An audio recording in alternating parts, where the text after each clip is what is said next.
Okay, a very good afternoon and welcome to the market update here on the 18th of October 2019. Rishi Patel, co-founder of Master the Markets, the Elite Traders Conference and the Traders Open Day. And welcome into the market update this week, where it's been quite a quiet week for us here on the market. There really isn't too much that's been setting up or has triggered actually this week for us. We only have the one trade on the Elite Room, which was a smart money trade, which was on the Euro US dollar, and I'll go into that in just a second. But it looks like in this week leading up to the elections here in the UK, that there hasn't been too much in the way of trade opportunities for turning points or continuations. So it's quite an interesting week. It looks like prices are being marked up higher, and that is a signal potentially for the fact that the market may come down in the next coming days following the election. So it's interesting to see and observe, especially things like the euro dollar and the pound dollar. So we'll observe those carefully. We don't have any open positions, which is good, because we wouldn't like to actually, over the period of the weekend where the elections are going to happen, where we could see gaps occurring in the market for the following week. On the euro dollar, we took a trade on the smart money strategy on the low of this IB-1 just here. And our stop was on the high of the IB-1. You can see that was stopped out there, and we took a small loss there of 0.46%, I think it was. Let me just double. That's correct there, a small loss of 0.46%. Just there, so a contained loss, a contained downside on the euro US dollar, and that's absolutely fine. It's a good place to be in the lead up to next week. So let's look to get involved in some more opportunities into next week, and let's get some profitable trades in the run up. We're looking for a couple of good weeks to end the year off, so we're looking for a couple of strong weeks. If we can get one of the weeks to take us into double digits, that will be the bonus there that we're looking for. So not really too much happening. The euro dollar, you can see, continuing to push higher. It pushed past this first interruption just here, and it's continued to push higher. You can see even now it's on session highs at the moment. The pound dollar taking a breather today. Looks like it could finish as an insider bar just there. Again, uncertainty in the lead up to the elections. First interruption we don't really have on this phase just yet, actually. So this is a clean move at this point in time. The ER equal to 1 for sure, just there, and not really too much else happening. Dollar Swiss franc, we had a cash in set up here on the live trading room, which is of course a beta strategy, which we don't report in on. And that took a small loss, but that is now reversed on the downside. Okay, dollar Japanese yen again. And taking a breather just here, we've just started to see first interruption, which was this IB just here, which you can see the dollar yen pushed through. We couldn't take this IB as first interruption because the open equity parameters were not met, so that wasn't relevant at that point in time. You can see that this is setting up now a potential reversal just here. This is a PSWB, an immediate failure PSWB, which is an important signal. Aussie dollar finding strength the last couple of days, pushing higher. Again, there's not been much for us to do up Master Markets in terms of strategies there. Take a look at the Euro Japanese Yen. Again, that's been one that's seeing quite a bit of upside just there. And you had the first interruption PSWB here. Again, it didn't meet the parameters for the for a counter trend trade on Euro Yen. So we did continue to push higher just here. On that one. Let's take a look at a couple of other major markets. Oil, which as many of you know, we've started to have traded just here at Master the Markets as well. We took this on the 10 trending bar strategy, which we took on the live trading webinar last week, 8th and 9th. We called the market when it was roughly around about here, and we took that nice move up there. That banked us out £1,050. You can go back and look at the video earlier this week. That was quite a nice upside on the pound, on the oil trade just there, the £1,050, because we had that good, strong, significant move in the market. We're not reporting in on that percentage return this week because it's not a part of the core strategies here at Master the Markets from the live trading room and the elite trading room. Let's take a look at a couple of the other world markets before we go into the topic of the gold. Doesn't seem to have done much this week. You can see it's consolidating there quite a bit at around about the $1,500 marker. We may see a little reprieve before we see a continuation move to the upside just there. The UK FTSE 100, again, hasn't really done too much this week, and it's been a quite quiet week on the markets generally. A lot of consolidation taking place. And again, this is probably in the lead up to the elections that are coming up this weekend.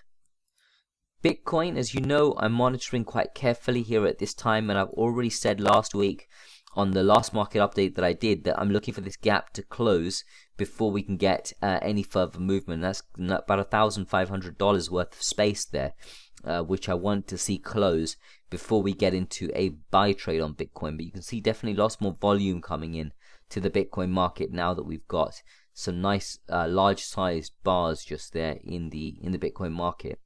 Of course, the price is quite volatile on this particular cryptocurrency, but the thing to understand is that there will still be opportunities there, especially if you're looking to get in on a long-term buy. So be on the lookout for that. Let's finish up with a Dow, which is the US 30, the Dow Jones, which is my preferred market. We're looking for a potential short trade here for the long term.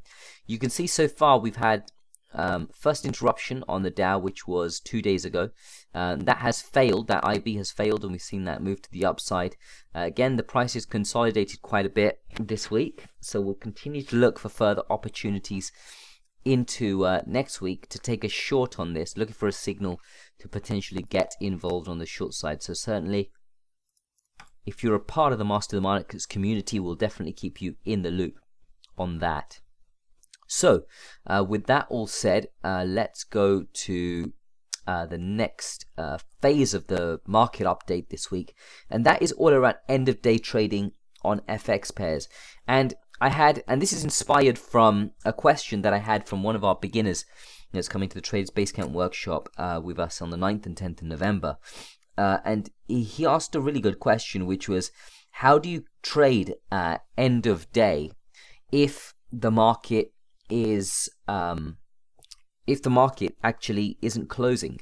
Because the FX market, of course, is a 24-hour market. It doesn't close at 4 p.m. like the UK stock market. Sorry, it doesn't close at 4:30 p.m. like the UK stock market, or at 9 p.m. like the American market, the stocks just there, or it doesn't have a set close time. It's a 24-hour market. There's no central exchange. How do you actually trade a market that's 24 hours end of day? And I thought it was a really good question and really worth doing a topic on just here to give an explanation on this.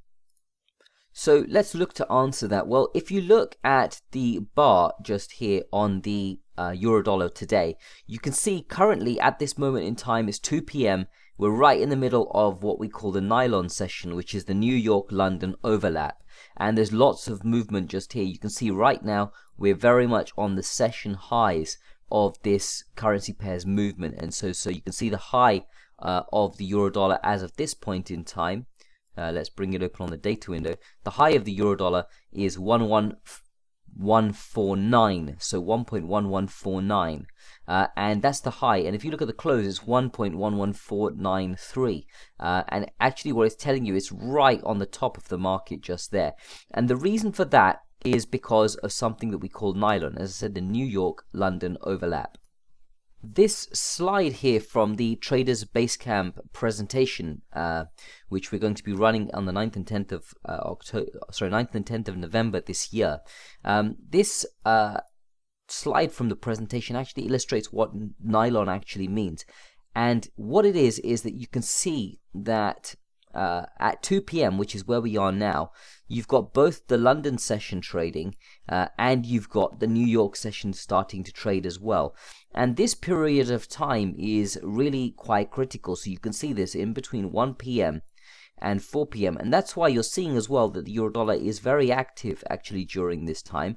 And especially at this moment in time, 2 p.m., where we've just gotten to, you can see both sessions are trading. And this is important because over the next few hours, you're going to see the most volatility in the market. But as you can see here, at 9 p.m., neither the London market is open and the New York market has also just closed as well. And the market in the Far East, which is Tokyo, won't kick off until around 12 midnight. And that, again, is very important to understand as well, because that means that there is a gap in between that 9 p.m. and midnight. Okay, so in between 9 p.m. and midnight, there is this gap, which there is no trading taking place at all. So 2100 hours, 2300. Well, not that there's no trading, there is some trading, but it's extremely limited in terms of the competitors, the players that are in the market at that time. So we can effectively use this time here in between 9 p.m. and midnight to be able to place end of day trades on FX pairs, because we know that more than likely, and it's not always the case, but more than likely 99.9% of the time, I would say at least, the market is not going to move much during that time. And that is how we can actually trade these markets end of day, because at that point at the day, the movement, it becomes very, very less, because London is closed, New York has just closed, Tokyo doesn't open until midnight, and because of that, 2100 hours to midnight is the time we can place end of day trades on any FX pair. And I thought that it would be important to illustrate this visually, because it was a good question. It was a common question that's asked by a lot of people starting out in the FX market that want to trade the market end of day. And of course, as you know, that is the idea just there. So that's pretty much it from me in terms of this week on the market update. It's quite a quiet week for us, and we'll look for more action into next week. Until the next time, stay disciplined, follow your trading plan, keep trading like a master. Bye for now.